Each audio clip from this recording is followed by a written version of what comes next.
Hablar de la tragedia que vivimos los mexicanos a lo largo de los años con los sismos no es tarea fácil, no es cosa fácil. Sin duda alguna muchos de los que experimentamos tanto en 1985 como en el 2017, pues son cosas no tan fáciles de hablar, son cosas difíciles de recordar. Hablar de nombres, hablar de vidas, hablar de pérdidas, hablar de tragedia, hablar de muchas situaciones. ¿Qué pasaba en los medios, mis queridos amigos, durante estos sismos? Pues cosas de verdad lamentables. Antes que nada me quiero presentar contigo, yo soy Alfonso Vargas Torres, soy periodista mexicano, este es mi video podcast y estos son los relatos de un comunicador. Les quiero decir que esto lo estoy grabando un 19 de septiembre del 2023. A mí me tocó, yo era muy jovencito cuando fue el sismo de 1985 en la Ciudad de México, pero pues recuerdo sin duda alguna muchas cosas, ¿no?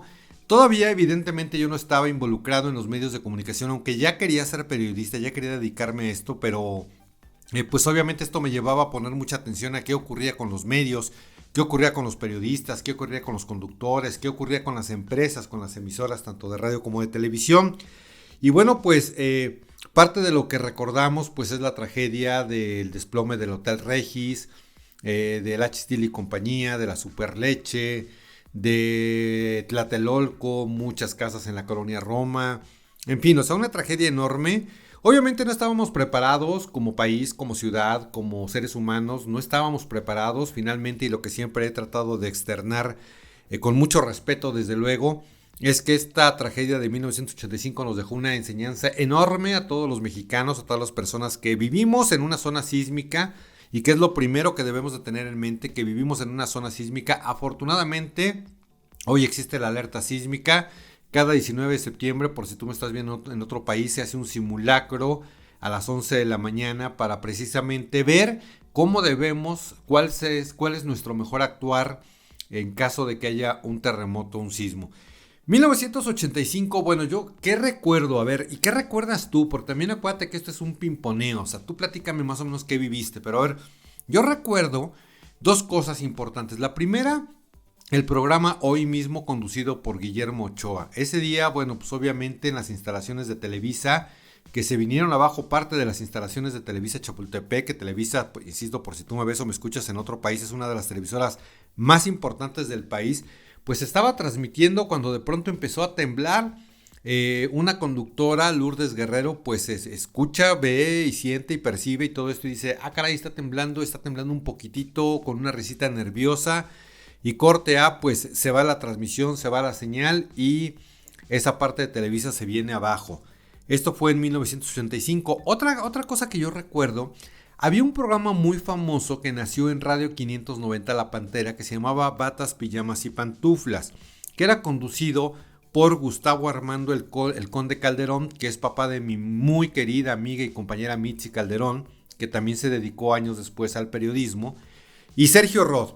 Ellos, bueno, pues estaban transmitiendo, estaban en vivo, ellos quedaron bajo los escombros. En Televisa quedó Ernesto Villanueva, por ejemplo, que era jefe de información de noticieros y productor de Hoy Mismo. Quedó Félix Sordo, que también era comentarista de Televisa y locutor de la XCW. Chavo, él, muy chavo, pues una promesa, así lo califican en algunos medios, una promesa del periodismo. ¿Qué pasó en Radio Fórmula? Fíjense que yo años después llegué a trabajar a Radio Fórmula, pues ya no a la Radio Fórmula que se vino abajo en esas épocas, que estaba ubicada en Doctor Río de la Loza, justamente frente a las instalaciones de Televisa Chapultepec. Y años después pues, se mudó a Privada de Horacio número 10 en la colonia Polanco, unas instalaciones pues hasta cierto punto provisionales, que tengo entendido que le rentó el sindicato, el STIR, al que era entonces dueño de Radio Fórmula, don Rogelio Azcárraga Madero. Y bueno, pues ahí fue donde se trasladó de Radio Fórmula. Este programa, Batas, Pijamas y Pantuflas, era un programa muy icónico que nació en Radio 590 La Pantera. Y años después, pues ahí hubo, ya sabes, las negociaciones que siempre ocurren en los medios de comunicación y que eventualmente pues se mudaron entonces a Radio Fórmula. Y sin querer y a la larga y años después, pues esto le costaría la vida a sus conductores. Fíjense que encontré por ahí un audio que se los voy a poner, espero que YouTube, por favor, YouTube, no me restringas esto porque es algo pues netamente informativo. Y es justamente, yo es la primera vez que lo escucho, les quiero decir que me impactó muchísimo. El audio de el Conde Calderón cuando justamente está ocurriendo el sismo de 1985 y él se encuentra al aire. Están transmitiendo Batas, Pijamas y Pantuflas. A ver, voy a acercar tanto la computadora para que se escuche. Y esto es lo que se escucha. Él dice... Son las 7. Batas, pijamas y pantuflas. Batas, pijamas y pantuflas. Esta transmisión empieza a las 7:19 de la mañana, del 19 de septiembre de 1985.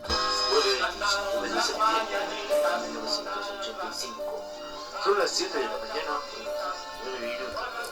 Dice Sergio, son las 7 de la mañana con 19 minutos. Paso rápidamente a conocer. Uy. Está temblando en estos momentos de amanecer. Todavía estaba corriendo la música de la entrada cuando dice, uy, está temblando en estos momentos del amanecer. Calma. Mucha calma. Intenta calmar a la audiencia. No tenga miedo. No pasa nada. El movimiento es leve. Pero quiero que escuchen las voces del fondo, amigos. Algo pasaba en las cabinas de Organización Radio Fórmula. La gente gritaba, se oyen gritos de mujeres, de muchas personas. Es desesperante esto. Cuando acabe esto, vamos a... ¡Ay! Está muy fuerte. Está temblando muy fuerte. Vamos a esperar a que esto pase. Escuchen cómo se empieza el ruido de cosas que caen a su alrededor. Se oyen como vidrios rotos, imagino que eran lámparas.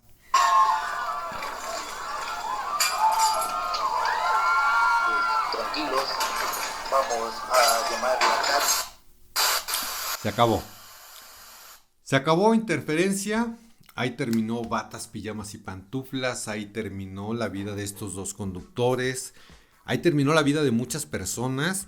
En este mismo espacio de Radio Fórmula, mis queridos amigos, les quiero comentar que también pues había otros compañeros, desde luego, gente que pues en algún momento también tuvo cierta fama. A lo mejor tú ubicas a Pedro Ferriz de Con.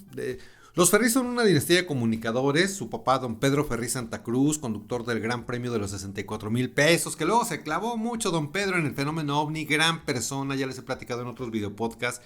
Gran persona, gran ser humano, siempre inteligente, siempre amable, don Pedro Ferriz Santa Cruz.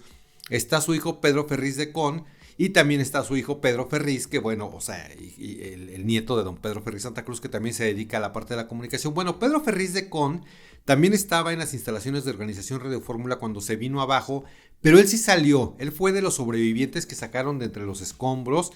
Y bueno, lo que es él, hay otro querido compañero, Chavita Escobar, Salvador Escobar, que también durante muchos años fue locutor de la XCDF y que bueno, pues a lo mejor muchas personas lo ubican porque también fue parte del equipo de locutores de Joaquín López Dóriga.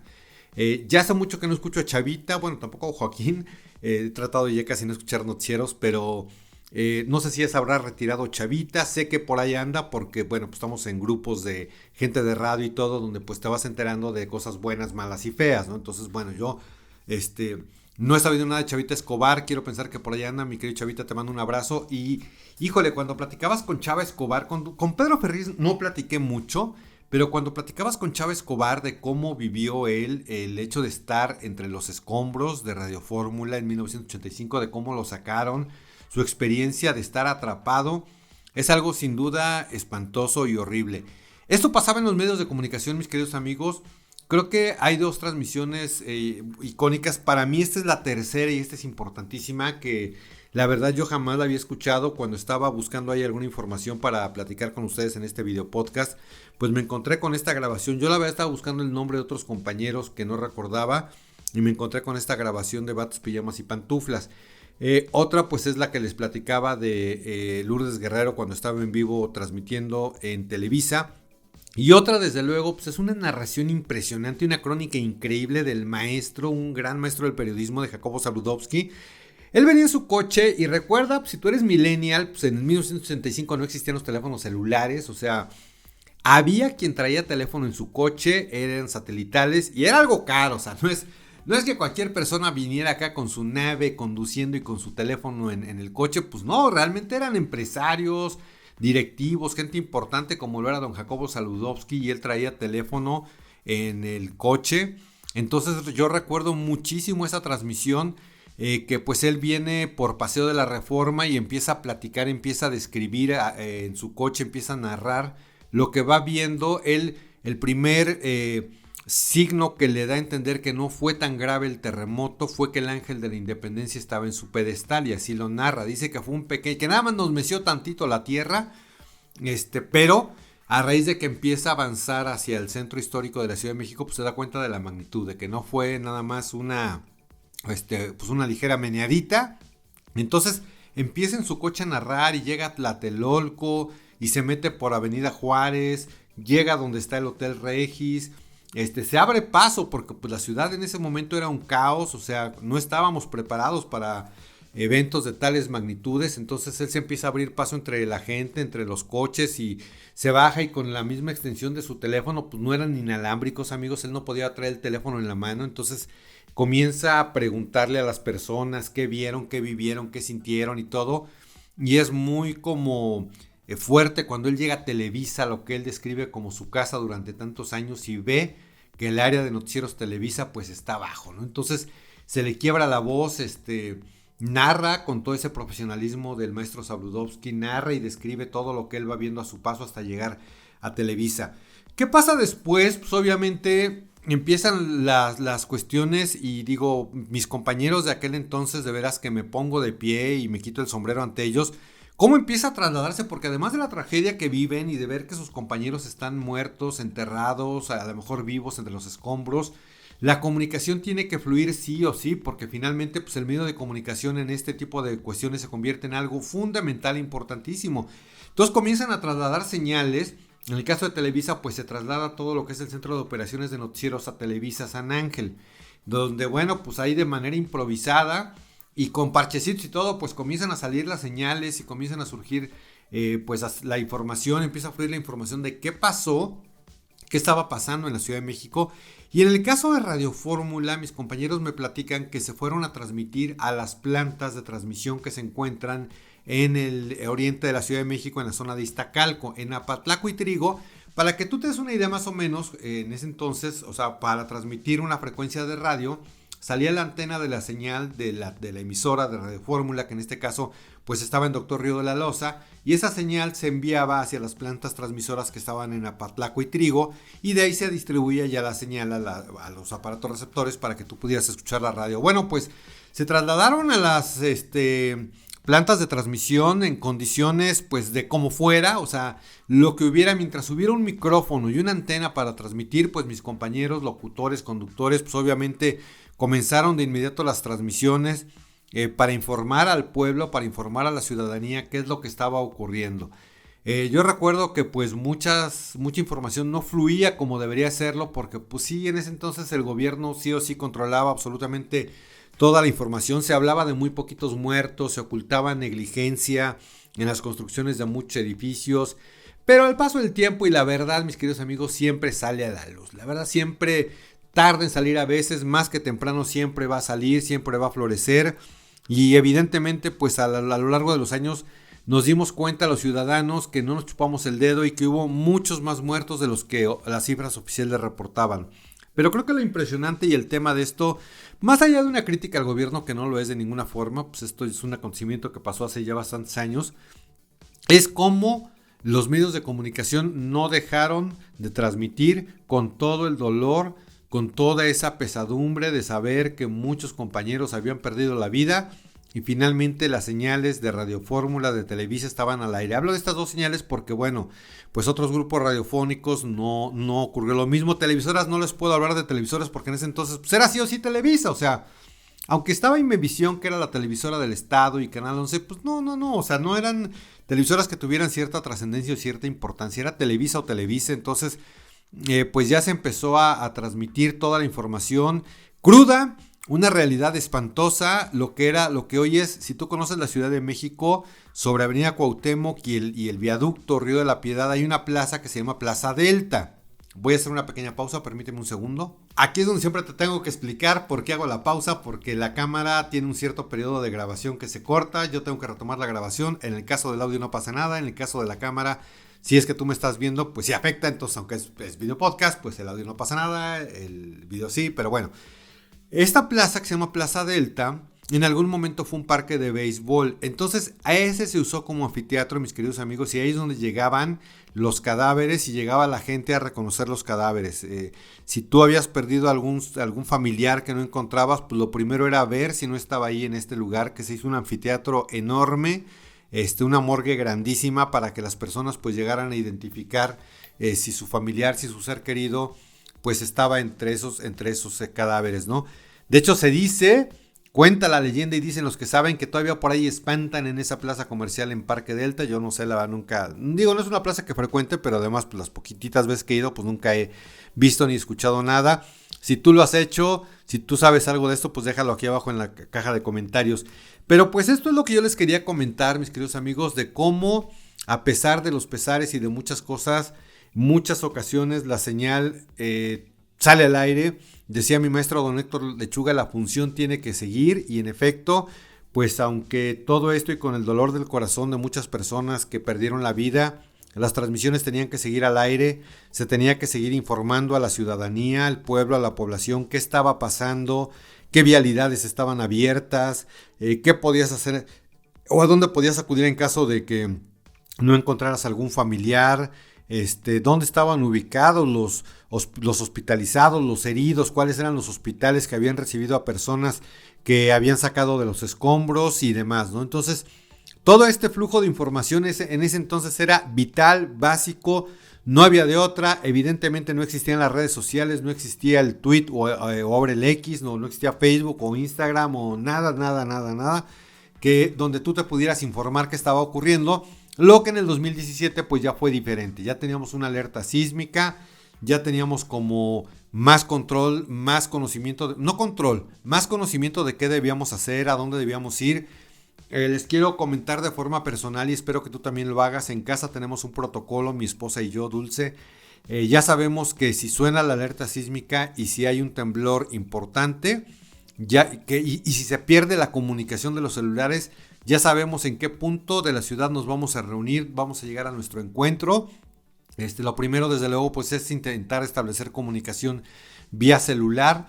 Y bueno, en fin, o sea, estas son las enseñanzas que nos dejó el sismo de 1985, que luego pudimos aplicar en el 2017, aunque también fue una tragedia. Pues obviamente la tragedia cambió, no fue la misma que en 1985 debido a que ya tenemos una conciencia como muy plena de lo que debemos hacer. Fíjense que me llegó un mensaje de WhatsApp de una compañera que también está en los medios de comunicación, mi querida Verito, te mando un saludo, un beso y un abrazo. Y me manda un texto que dice, un simulacro diferente. Se los voy a leer porque me pareció bien bonito y bien interesante. Dice, un simulacro diferente. Te invito a realizar un simulacro desde la conciencia. Y nos da 6 puntos importantes. A ver, primer punto. Programa tu reloj para que suene 1 o 2 minutos antes de que inicie el simulacro para que estés preparado. Y de esta forma no te asuste la alarma sísmica. Número 2. Concéntrate enviando luz y bendiciones a todas las personas que fallecieron hace 36 o 4 años, pero mantente sereno, no lo hagas desde la tristeza. Número 3. Envía amor a la tierra y pídele que al liberar energía, cuando lo elija, lo haga de manera amorosa y armoniosa. Envía luz a tu casa, tu calle, tu lugar de trabajo, tu ciudad y a todo el país. Toma una respiración profunda y conecta con tu ser. Número 4. Cuando inicie la evacuación sigue las instrucciones, pero no conectes con el dolor o con el miedo que puedas sentir.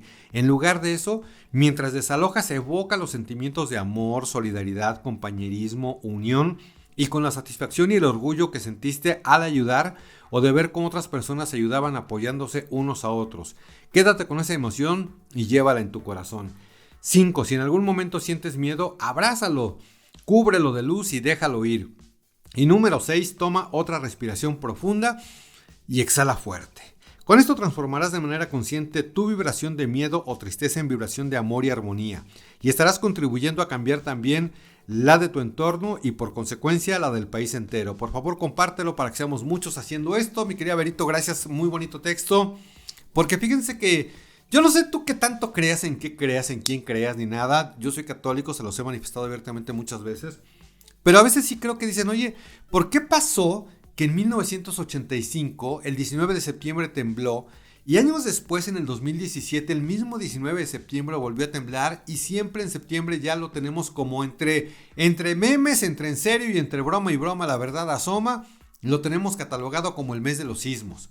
¿No será que también es esta parte que estamos ya tan mentalizados que nosotros mismos enviamos esa mala vibra a la madre tierra y le decimos, estamos preparados, échame un temblorcito para que veas y para que todos los memes se hagan realidad?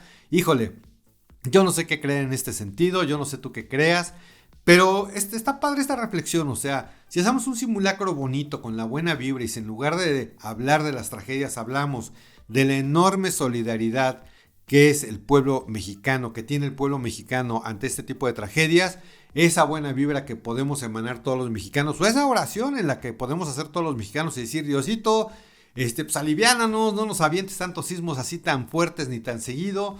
Pues a lo mejor una oración colectiva nos puede ayudar a que pues la tierra ya no nos trata de esta manera, ¿no? Yo no sé tú qué opinas de todo esto, ya lo sabes, déjalo aquí abajo en la caja de comentarios. ¿Tú viviste el sismo de 1985? ¿Tú viviste el sismo del 2017? ¿Cómo lo viviste? Me encanta leerte, me encanta leer tus comentarios, responder a todos ellos y pues hacer contacto, hacer clic en esta permanente comunicación circular que dan el día de hoy los medios de comunicación en las plataformas digitales. Mis muy queridos amigos, de forma muy respetuosa es lo que les quería decir en este día tan especial o tan trágico o tan difícil o tan diferente como tú lo quieras ver o calificar para muchos mexicanos. Pues mi respeto, mi oración, mi solidaridad con todas aquellas personas que perdieron, que han perdido algún ser querido en estas tragedias. Mi querida amiga Mitzi Calderón, la hija del conde Calderón, te mando un fuerte abrazo, amiga, con todo mi amor, con toda mi solidaridad. Y a ti que me estás viendo o escuchando, que también perdiste lamentablemente a alguien en estos sismos, en estos terremotos, te mando un fuerte abrazo, toda mi solidaridad. Y a ti que me estás viendo o escuchando, muchas gracias por el favor de tu atención. Estos son los relatos de un comunicador. Yo me despido de ustedes, mi nombre es Alfonso Vargas Torres. Gracias y hasta la próxima.